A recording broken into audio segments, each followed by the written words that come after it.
I'm GSP. Honk, honk, honk, honk. Allahu snack bar. Primarily speaking with defense, distancing is a very important thing. We want to be so far away from the threat that it can't get to us without a lengthy journey, or at least having to move towards us, and we have time to react to that more than we have to something that is suddenly upon us. Distancing is the first thing with defense. Okay, giving yourself enough time to react is a key thing. So, defense, but the other thing is footwork. Footwork is essential for distancing, how to run away properly, how to run away sideways so that you don't run away with your back to your opponent and they don't run faster than you and choke you till you shit yourself, or they don't throw something in your back or stab you in the back while you're running away, because they can sprint faster than you can for the first 10 seconds. So there is a way to run away and to hide, and the main thing is understanding how to stay sideways. SCS, Street Combat System, might also stand for Sideways Combative Stance, which means we have better angles for attack and defense if we stand sideways and present one side forward, our dominant side. One other added benefit, besides obviously putting your dominant side forward and being more coordinated on your dominant side, major thing is you're only dealing with one side at a time, and it extends your reach, as we'll discuss with the footwork in just a second. So, final thing that SCS could stand for, which is hella important as well, is... Oh, I've even forgotten what my acronym was. I'll have to edit this out. Sneaking. Sneaking, circling, and strangling / stabbing. Stabbing could be all three of them. SCS. So those are key things to remember. So without further ado, we will talk about footwork. Basic footwork, nothing too advanced. Key thing to remember with footwork is stay in your surfboard sideways on combative stance. Try not to bring your feet too close together, and when your feet do come together, immediately bring them back out again so that you are balanced like you are on a surfboard, like you are wrestling, like you are fencing, as I will demonstrate. So,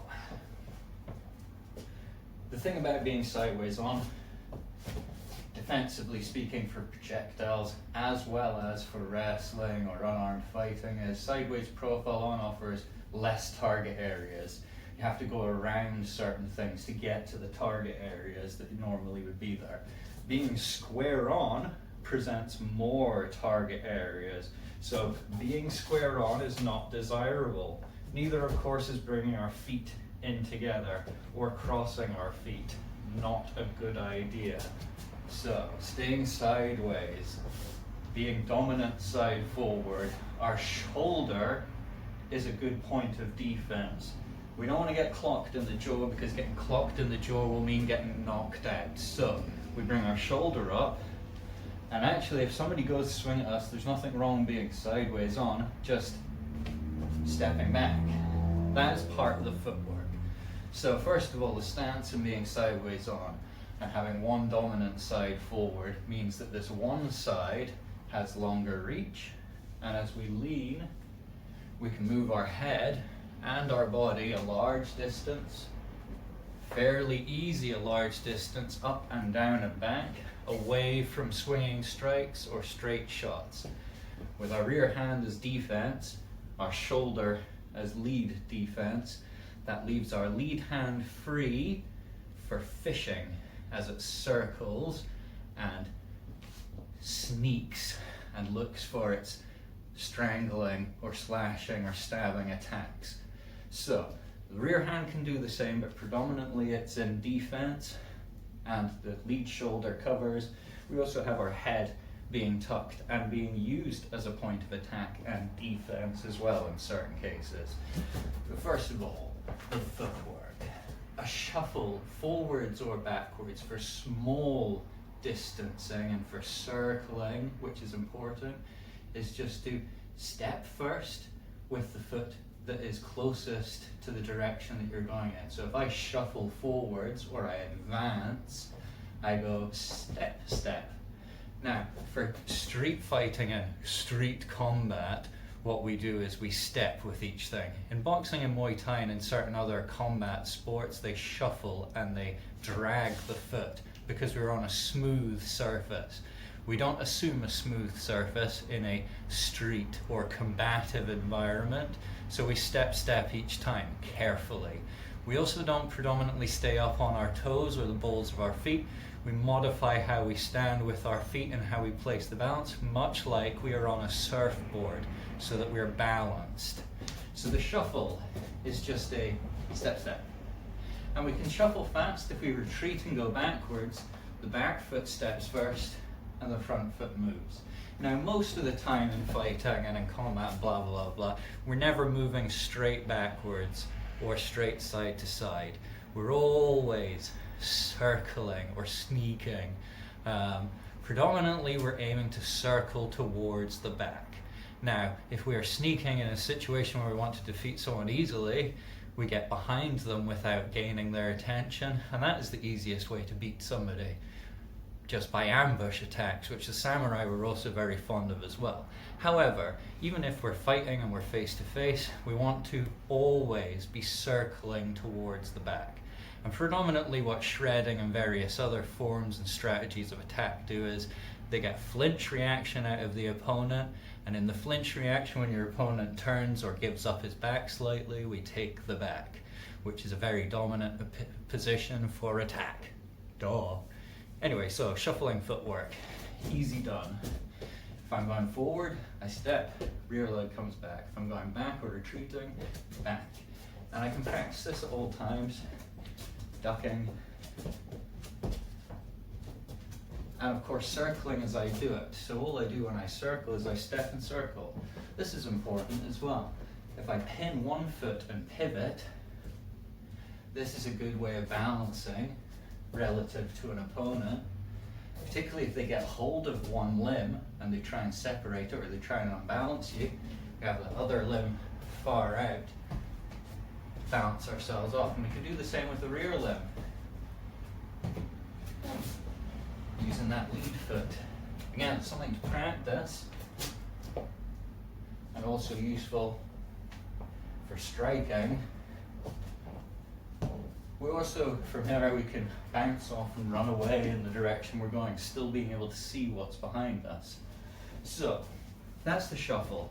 The lunge is something just a bit faster and a bit longer. Instead of the lead leg, or the leg closest to the direction we're going in, moving first, we propel off the other leg. So if I'm advancing, I propel hard off my rear leg, just lifting my front leg, and I lunge.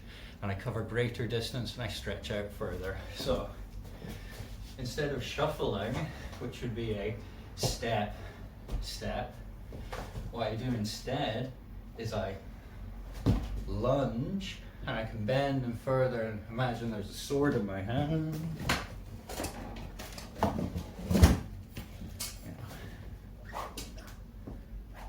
Like so. So the lunge, coming forward. And of course I can bend the front knee as well. And I wouldn't do this on concrete, and I don't think it's a good idea to slam your knees into the floor lunging into takedowns, etc. But you can, if you're careful, bend deep into the front leg.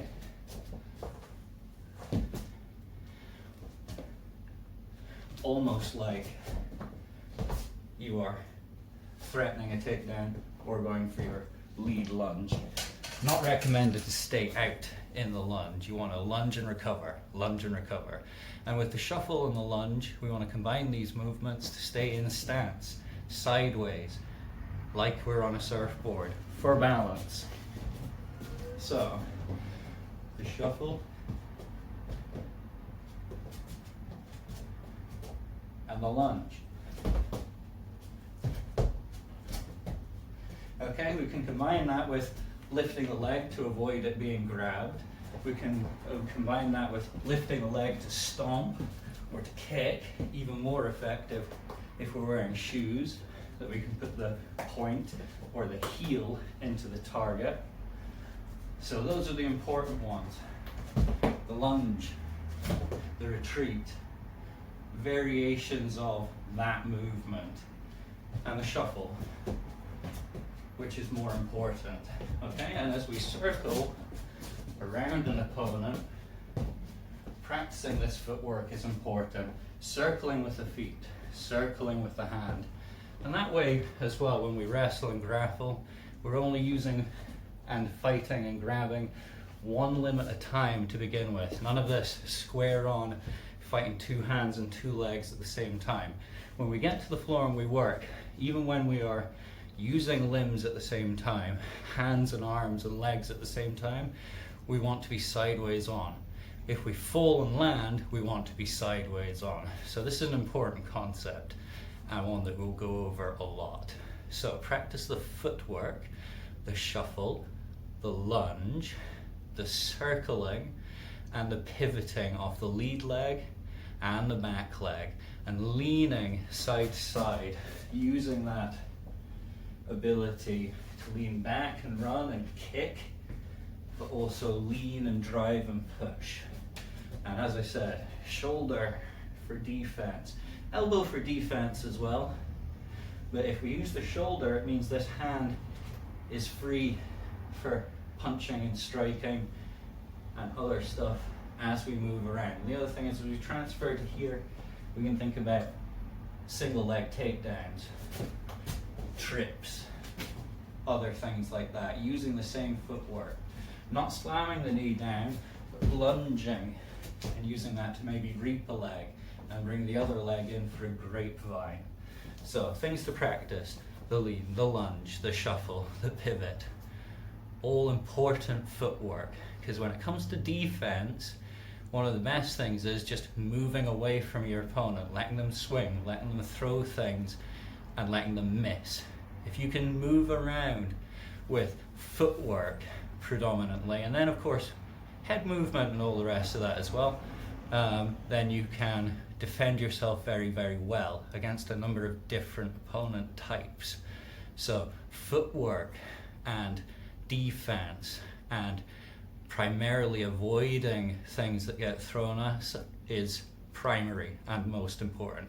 After that, I would argue parrying, which we will get onto later, which is a bit like the karate blocking, but it's not the same thing. It's kind of like fencing parrying. You can also grab and do other things. Then we have blocking, which is a bit like karate, but better if we use hard points to our body and we don't do stupid stuff like this. Instead, we use the points to smash and to damage our opponent, depending on what the rules are, depending on what they're wearing on their hands and their feet. So for example, elbows can block bare toes in sparring and it really hurts unless they're wearing shin pads. Bare knuckles versus elbows, nasty, nasty, nasty, break hands and fingers. But if the person's wearing boxing gloves or MMA gloves and certain other things, it's more protection on the hands. So you can smash them up with the elbows a little bit more and it's not going to do as much damage immediately.